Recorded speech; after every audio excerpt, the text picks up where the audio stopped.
Thank you for joining us today. If you have chosen the Golden Visa route as your option into Portugal, we're going to answer all your immigration questions today. I have Manuella Sena with me today from Oh, Fresh Legal Group. If you want to tell us a little bit more about yourself, Manuela, and what you do specifically at Fresh, please. yes. Hi, Erica. Thank you for having me here today, and thank you everyone for watching. I run the immigration department at Fresh Legal Group. We are a firm that helps expats who are interested in relocating to Portugal or investing in the country. So one of the services that we provide is the full bureaucratic and legal assistance with the Golden Visa process, and which is, by the way, in my opinion, one of the best residency paths, because it gives you, it offers a lot of flexibility. And I can see that nowadays people, that's what most of the people are looking for. You can be a legal resident without having to fully relocate to Portugal. You only need to be in the country for 1 week per year, and this applies for all the family members as well. It's a great option. A great option.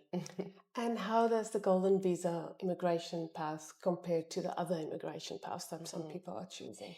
Erica, the biggest difference is the stay requirements. All the other paths like D7, D8, D3, all how we call the D visas, all of them require the applicants to fully relocate to Portugal. So this means that they must stay in the country for at least 6 months per year.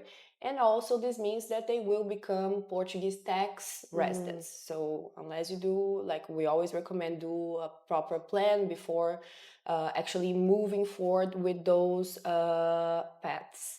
And the Golden Visa gives you this flexibility of being a legal resident without having to actually move to Portugal. The requirement is 1 week per year, actually 14 days consecutive or non-consecutive during the validity of the residency card, that is 2 years. And because of the low stay requirements, this also means you don't have to become a Portuguese tax resident. Only if and when you decide to move to Portugal. It's important to clarify, even with the Golden Visa, if you want to relocate to Portugal, it's fine. But Golden Visa was not designed for that. So yes, the biggest difference, the key difference between Golden Visa and the other paths are these, like not having to fully relocate to Portugal. So it gives you this flexibility, and also no need to become a Portuguese tax resident. That's a great option Yeah. for a plan B if somebody thinks Exactly. they don't want to move over right now, but it's great to have as an option Exactly. for their children as well. Exactly. It's like more like a plan B. It's very common that, our clients, they say, well, I might move to Portugal, but in the future. So, like maybe in 2 or 3 years or 5 years from now, then I will make this move. But then the clock already, you apply for the Golden Visa, you can be a legal resident, you have free movement in the Schengen area. So if you want to stay, for example, the entire summer, it's fine. You don't have to be worried about your 90 days every 180. Just be mindful that to not overstay 183 days, otherwise this could trigger the Portuguese tax residency. But yeah, it's a great option. It gives a lot of flexibility, and it's one of the best. So if you have decided Golden Visa is the route I'm taking, can I bring my uncle, my aunt, my brother, my sister, or who can I bring with me?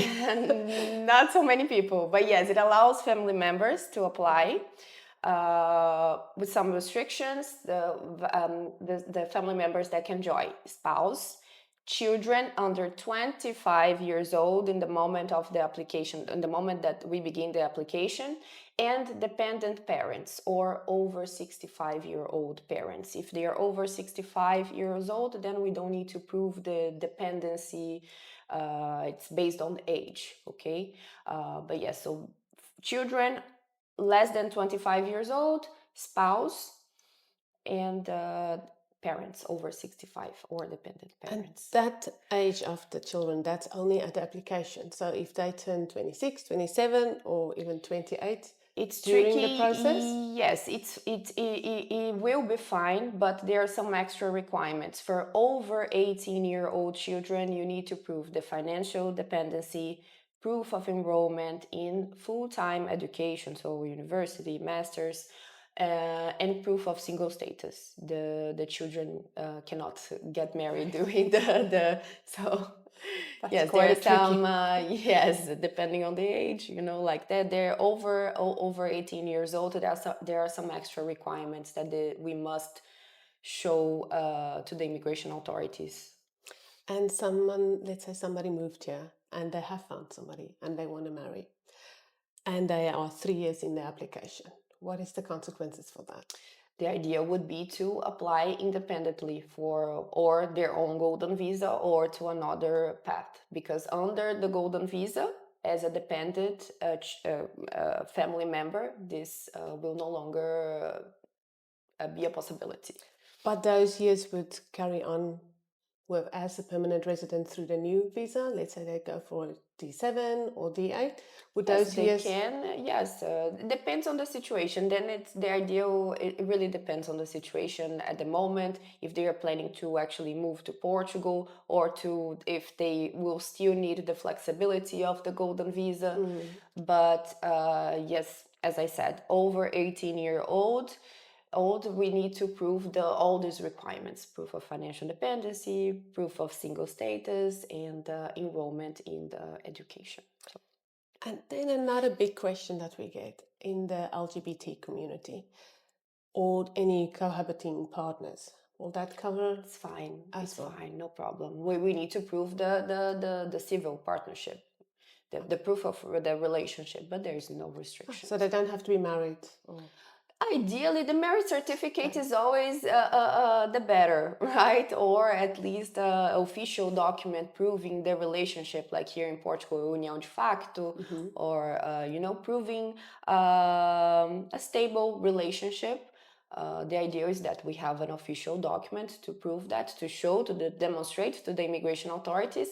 So a marriage certificate is always better, but depending on the situation, other supporting paperwork is enough. But about the LGBT community, no restrictions. And male, female people just cohabiting together, the same situation?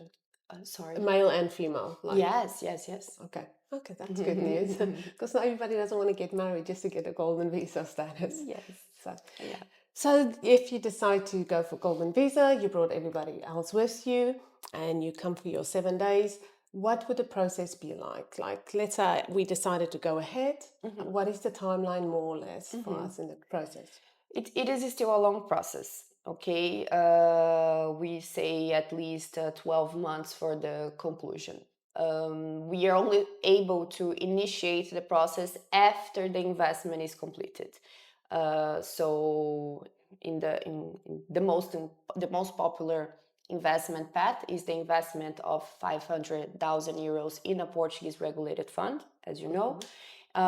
So once the fund and the bank, if the bank is involved, confirms that the investment is complete, so they issue the statements, the declarations confirming that this amount is already invested in Portugal, we are able to initiate the process. There is an online platform. We submit all the applicants and family members' paperwork there. And then there is a government fee to be paid as well per applicant. And then we go through what we call a pre-analysis stage that is currently taking. We had some clients receiving this in 4 months, but let's say 6 months. Then the immigration authority issue not a notification, like they contact the applicant to come to Portugal to attend to the biometrics appointment here in Portugal at the immigration office. And then they go in person. We submit again all the paperwork, the physical documents that we initially submitted online, we submit in person. They collect the clients, the applicants' biometrics data, photos, signature, fingerprints. And then there is this stage, how we call like the final stage, the final analysis by the immigration office, that it can take between, sometimes 1 month, sometimes another 6 months for the residency card to be issued. It's not fast process, but yes, it's moving much better than when we compare to last year or 2 years ago that the applications were really stuck. Now it's moving, but you need patience. Patience. It's a process that is going to take around 12 months to be concluded.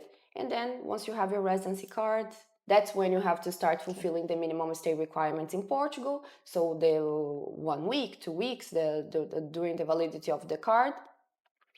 And well, you have free movement, no longer need to be worried about your 90 days. Your clock for citizenship and permanent residency, it starts to count. And well, then you renew every 2 years. Okay. At the end of 5 years, you can choose to apply for permanent residency. And now, with the recent change of the nationality law, once you complete 10 years, you can apply for citizenship. And thank you for all that information. And when you do apply for your permanent residency, at that time, how long do you have to stay in Portugal? Do you still 7 days, or do you have to stay longer at that point? For permanent residency, Yes.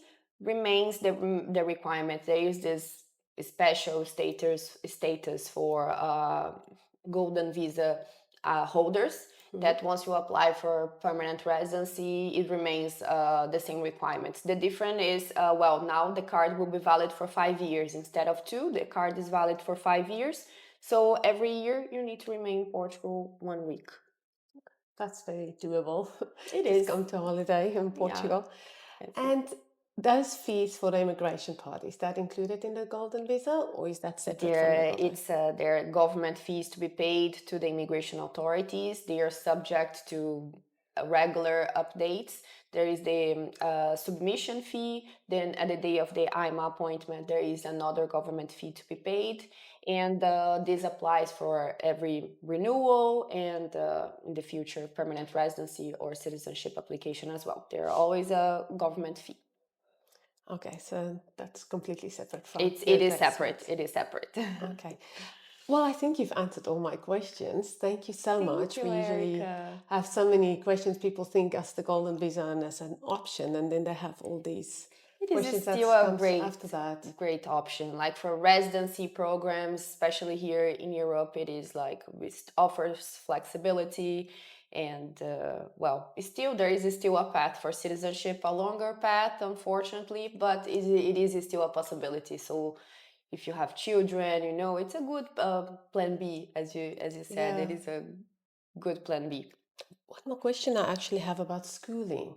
So when they become a resident under a Golden Visa option, schooling, and they do to choose to come here, can they go to schools, regular healthcare? Are Yes, they? this applies for residents, and all residents. They once you become a Portuguese resident, you have access to the public health system. If you move to Portugal, also like your kids, the public schools. Yes, as any other resident, Golden Visa holders will benefit from that. That's a great program.